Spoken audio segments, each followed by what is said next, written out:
மலைவாழ் குழந்தைகளின் கல்வி முன்னேற்றத்திற்காக ஓசூரில் மாபெரும் இசை நிகழ்ச்சி. இளம் பாடகி சூரியகாயத்ரி பங்கேற்பு. மலைவாழ் மற்றும் பின்தங்கிய கிராமப்புற மாணவர்களின் கல்வி தரத்தை உயர்த்தும் உன்னத நோக்கில் ஓசூரில் நிதி திரட்டும் இசை நிகழ்ச்சி ஒன்று நடைபெறவுள்ளது. கடந்த 2001ஆம் ஆண்டு பூஜ்ய ஸ்ரீ சுவாமி தயானந்த சரஸ்வதி அவர்களால் தொடங்கப்பட்டது எய்ம் ஃபார் சேவா இயக்கம். கல்வி வசதி இல்லாத மலைப்பகுதி மற்றும் தொலைதூர கிராமப்புற மாணவ மாணவியர்களுக்காக இந்தியா முழுவதும் 17 மாநிலங்களில் 91 இலவச மாணவர் இல்லங்களை, அதாவது சாத்ராலயங்களை இந்த அமைப்பு நடத்தி வருகிறது. இதன் மூலம் ஆண்டுதோறும் சுமார் 4000 மாணவர்கள் தங்குமிடம், உணவு, மருத்துவம் மற்றும் சுய தொழில் பயிற்சிகளுடன் தரமான கல்வியை பெற்று வருகின்றனர். குறிப்பாக தர்மபுரி மாவட்டம் கரகூர் கிராமத்தில் கடந்த 2006ஆம் ஆண்டு முதல் இந்த இயக்கம் தனது சேவையை விரிவுபடுத்தி கிராமப்புற பெண்களுக்கு தையல் பயிற்சியும், மாணவர்களுக்கு சந்தியா குருகுலம் வாயிலாக மாலை நேர பாட வகுப்புகளையும் இலவசமாக வழங்கி வருகிறது. இந்த அரிய கல்வி சேவைகளை தொய்வின்றி தொடர நிதி திரட்டும் பொருட்டு கிருஷ்ணகிரி மாவட்டம் ஓசூரில் வரும் சனிக்கிழமை மாலை 7/2/2026 மாலை 6:30 மணிக்கு மாபெரும் பக்தி இசை நிகழ்ச்சி நடைபெறவுள்ளது. இந்த நிகழ்ச்சியில் ஸ்ரீ ராமபிரானின் வாழ்க்கை சித்திரங்களுடன் கூடிய பக்தி பாடல்களை புகழ்பெற்ற இளம் பாடகி செல்வி சூரியகாயத்ரி மற்றும் இசைக்குழுவினர் ஓசூர் சிவரஞ்சனி மஹால் அரங்கத்தில் பாடவுள்ளனர். இந்த நிகழ்ச்சியை ஆர்ஷ வித்யா பரம்பரையைச் சேர்ந்த சுவாமினி விஸ்வபிரியானந்த சரஸ்வதி அவர்களின் வழிகாட்டுதலின் கீழ் மருத்துவர் சண்முகவேல், திரு லக்ஷ்மணன், திரு சிவக்குமார் மற்றும் திரு பாஸ்கர் உள்ளிட்ட குழுவினர் ஒருங்கிணைத்து வருகின்றனர். பின்தங்கிய மாணவர்களின் கல்வி வளர்ச்சிக்கு உதவும் இந்த உன்னத நோக்கில் பொதுமக்கள் மற்றும் இசைப்பிரியர்கள் பெருந்திரளாக கலந்து கொண்டு ஆதரவு தருமாறு எய்ம் ஃபார் சேவா நிறுவனம் சார்பில் கேட்டுக்கொள்ளப்பட்டுள்ளது. சுவாமி பூஜ்ய ஸ்ரீ தயானந்த சரஸ்வதி அவர்களின் மலர்பாதங்களுக்கு வணக்கம். ராமம் பஜே அப்படிங்கிற நிகழ்ச்சியானது வருகின்ற சனிக்கிழமை மாலை 6:30 மணிக்கு சிவரஞ்சனி ஹோட்டலில் இருக்கக்கூடிய மஹாலில் நடைபெற இருக்கிறது. அந்த ராமம் பஜே நிகழ்ச்சி இளம் பாடகியான சூரிய காயத்ரி மற்றும் அவர்களது குழுவினரால் நடத்தப்படுகிறது.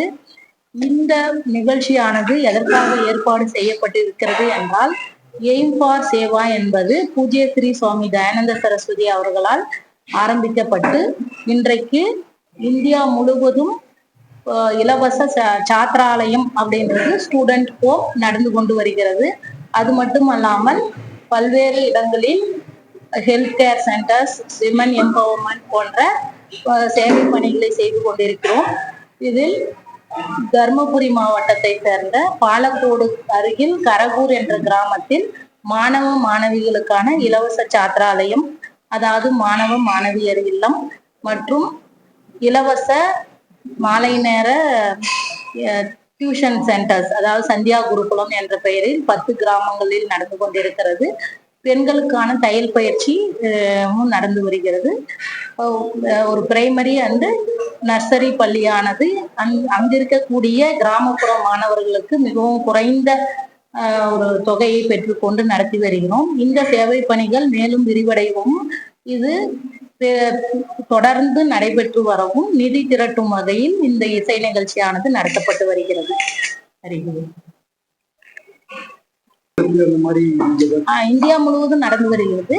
இருந்தாலும் நம்ம இப்போது ஸ்பெசிபிக்கா பாலக்கோட்ல இருக்கிறதுக்கான ஒரு ப்ராஜெக்டுக்காக இந்த நிகழ்ச்சி இப்போதைக்கு பாலக்கோடு சுற்றி நடக்குது. இப்போ ஒரு 10 சென்டர் நடந்துருக்கு. இன்னும் ஒரு 50 சென்டர்ல இதை நம்ம விரிவுபடுறதுக்காக இந்த ப்ராஜெக்ட் தமிழ்நாட்டுல வேற ஒசூர் பகுதியிலே ஆரம்பிக்கும். அந்த மாதிரி அப்படின்னு சொல்லக்கூடிய என்னென்ன சேவைகள் அடிப்படையில் இந்த முக்கியமாக இந்த மாணவ மாணவியர் இல்லம், அந்த சந்தியா குருகுலம் எனப்படுகின்ற இலவச டியூஷன் சென்டர், ஹாஸ்பிட்டல்ஸும் இருக்கு, ஹெல்த் கேர் சென்டர்ஸ் இருக்கு, ஸ்கூல்ஸ் இப்ப புதுசா ஆரம்பிச்சுட்டு வரோம். இப்ப இந்த பகுதியில் பார்க்கும் பொழுது இப்ப மலைவாழ் மக்கள் நிறைய இருக்கக்கூடிய பகுதிகள் களி இந்த பகுதியில் மலைவாழ் மக்கள் ரிமோட் அவங்களுக்கெல்லாம் நீங்க எப்படி கேட்டர் பண்ண? அவங்க எல்லாமே வந்து நம்மளுடைய சாத்திராலயால தங்கி படிக்கலாம். இப்ப பெட்டமுகிலாலம்னு ஒரு இடம் இருக்கு, அங்க இருந்து வந்து முடிச்சுட்டு வந்த குழந்தைங்க இருக்காங்க. மேலும் இந்த மாதிரி இருக்கக்கூடியவர்கள் நம்ம இடத்தை தேடி வரும்போது அவர்களுக்கு படிப்பு +2 வரலும் நம்ம இடத்துல இருக்கு. அதுக்கு மேல எங்களுடைய கல்லூரி மஞ்சக்குடின்ற இடத்துல இருக்கு. மற்ற எஜுகேஷன் அந்த மஞ்சக்குடி என்பது சுவாமிஜி பிறந்த இடம், அங்க காலேஜ் வரலும் இருக்குங்க. இவங்க நல்ல அளவுல பாஸ் பண்ணா அங்க கொண்டு போய் சேர்த்துவோம். இல்லைன்னா அவங்களுடைய அந்த என்ன சொல்றது, அவங்க மார்க்குக்கு தகுந்த மாதிரி ITI, பாலிடெக்னிக் இந்த மாதிரியும் படிச்சிருக்காங்க. நம்மளுடைய சாத்திராலயாவில் படிச்சு பாலிடெக்னிக் பக்கத்துலயே இருக்கு, பாலக்கோடு சுகர் மில்ல. சாத்திராலயாவில இருந்து பாலக்கோடுல படிச்சு இன்னைக்கு ஒசூர்ல TVS கம்பெனி போன்ற கம்பெனிங்கள வேலை செய்யறவங்களும் இருக்காங்க. அவங்களுடைய அந்த படிப்பு முடியவே நம்ம சப்போர்ட் பண்ணுவோம், நல்லா படிக்கக்கூடிய காலகட்டத்தில். எந்த முறையான கல்விக்கு மாநில அளவிலான கல்வி முறை அல்லது CBSE என்று சொல்றோம்? இல்ல, மாநில அளவிலான கல்வி முறையில தான் நம்ம படிக்க வைக்கிறோம், சமச்சீர் கல்வி. ஏன்னா நமக்கு வந்து CBSE படிக்கக்கூடிய அளவுக்கு நம்ம இருக்காங்க அப்படின் போது அந்த ஃபீஸ் ஸ்ட்ரக்சர் எங்களால கொண்டு போக முடியாது. மாநில கல்வியிலேயே படிக்கிறவங்களுக்கு நம்மளுடைய சாத்திராலயாவில் டியூஷன், எக்ஸ்ட்ரா ட்ரைனிங் எல்லாமே நாங்க அவங்களுக்கு கொடுக்குறோம். இந்த மாதிரி எக்ஸாம்ஸ்க்கெல்லாம் கூட நாங்க வந்து ப்ரிப்பேர் பண்றோம். இங்க வந்து இப்ப மதியரசன் என்னோட ஓல்டு ஸ்டூடெண்ட்ஸ், அவரு ஒசூர்ல தங்கி குரூப் எக்ஸாமுக்காக ரெடி பண்ணிட்டு இருக்காரு, பார்ட் டைமா ஒர்க் பண்ணிட்டு இருக்காரு. ஒரு சில குழந்தைங்க IASக்காக ப்ரிப்பேர் பண்றவங்க கூட சென்னையில பண்ணிட்டு இருக்காங்க. மொழி இப்போ ஒசூரை பொறுத்த வரைக்கும் 3 மொழி பேசக்கூடிய இடமும் இருக்கு. இல்ல, நாங்க வந்து இங்க வந்து இந்த ஒசூர்ல பண்ணும்போது வேணா 3 மொழி வச்சுக்கலாம். நாங்க வந்து பாலக்கோட்ல பண்றது தமிழ் வழி, இங்கிலீஷ் வழி கல்வி மட்டும், ஆங்கில வழி கல்வி. இசை நிகழ்ச்சி எந்த மாணவர்கள் யாராவது? இசை நிகழ்ச்சி இசை நிகழ்ச்சி வந்து சிவரஞ்சனி ஹோட்டல்ல மஹால்ல நடக்கும் போது சூரியகாயத்ரி சொல்லி கர்நாடிக் பிளஸ் டிவோஷனல் பஜன்ஸ் இந்த மாதிரி சாங்ஸ் எல்லாம் பாடுவாங்க. ரொம்ப ஃபேமஸான ஆளுவாங்க. அவங்களும் அவங்களோட டீம் வந்து பார்ப்பாங்க. இது ஒரு 1.5 மணி நேரம் பார்ப்பாங்க. 7 மணிக்கு ஆரம்பிச்சு 8:30 மணி 9 மணி வரைக்கும் நடக்கும். இங்கு எங்களுக்கு சப்போர்ட்டிங்கா வந்து மீரா ஹாஸ்பிட்டல்ஸ் இருக்காங்க, ஒரு மாருதி ஹவுசிங் பண்ணிருக்காங்க, அதுக்கப்புறமா பாஸ்கர் GST கன்சல்டன்ட் அவங்க ஒரு ரிசப்ஷன் கமிட்டி இருக்கு. அந்த கமிட்டி தான் இந்த புகாரம்.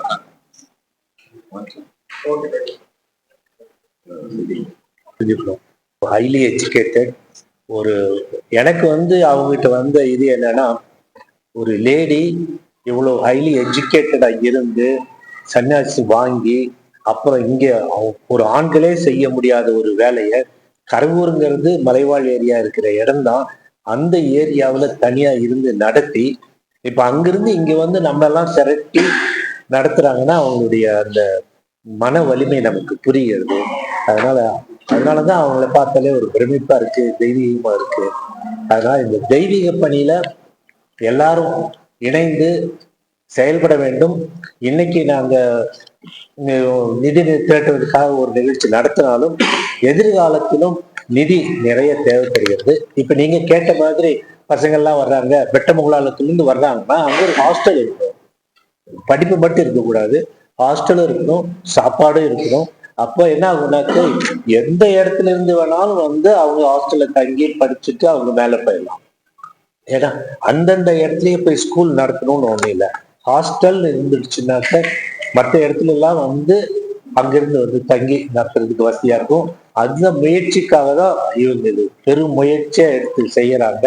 அதுக்கெல்லாம் நம்ம உறுதுணையா இருக்க வேண்டும். உங்களுடைய அந்த சப்போர்ட்டும் தேவைன்னு நான் கேட்டுக்கொள்கிறேன். இந்த இடத்துல எங்களுடைய சாத்திராலயம் ஒரு கேந்திரமா இருக்கும். ஏன்னா இந்த ஹாஸ்டல்ன்றது இன்ஃப்ராஸ்ட்ரக்சர் ஆகட்டும், ஒரு மாசத்துக்கான செலவினங்களும் அதிகப்படியா இருக்கு. ஒரு 60 குழந்தைங்க இல்லைன்னா அதுக்கு மேல ஒரு 75 குழந்தைங்களுக்கு தான் எங்களால சப்போர்ட் பண்ண முடியும். இந்த ஈவினிங் டியூஷன் சென்டர் அப்படிங்கிறது வந்து அவங்கவுங்க ஊர்லயே ஒரு குறைந்த, அதாவது ஒரு 3000 சேலரி ஈவினிங் 2 hours எடுக்கும் பொழுது, கிராமப்புறங்கள்ல இன்னைக்கு உங்களுக்கே தெரிஞ்சிருக்கும், பெற்றோர்களால வந்து சப்போர்ட் பண்ண முடியாத நிலை இருக்கு. அந்த மாதிரி குழந்தைகள் எல்லாமே வந்து படிச்சுட்டு அவங்களுக்கு ஒரு புரோட்டீன் ரிச் ஒரு ஈவினிங் ஸ்நாக்ஸ் கொடுக்கலாம் அப்படின்னு சொல்லி நான் எங்களுடைய அதுக்குதான் மெயினா நாங்க இதை பண்ணுவோம்.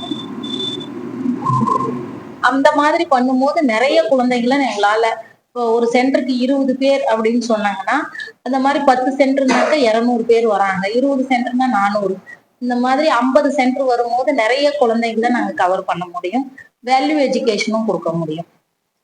கல்வி படிப்பு மட்டும் இல்லாம அந்தந்த குழந்தைங்களுக்கு என்ன திறமை இருக்கோ அந்த திறமையும் வெளிக்கொண்டு வந்து அதையே சப்போர்ட் பண்ணி அதுல மேலும் வளர்ச்சி அடையறதுக்காக என்னென்னலாம் பண்ண முடியுமோ அது வெளியில இருந்து வாத்தியார்கள் எல்லாம் கூட்டிட்டு வந்து எல்லாம் அதையும் செஞ்சு அந்த குழந்தைங்க இந்த சாத்திராலயா விட்டு போகும்போது ஏதோ ஒரு தொழிலாவது கத்துட்டு போற மாதிரி நாங்க டெய்லரிங் யூனிட் எல்லாமே பண்ணிக்கிறோம்.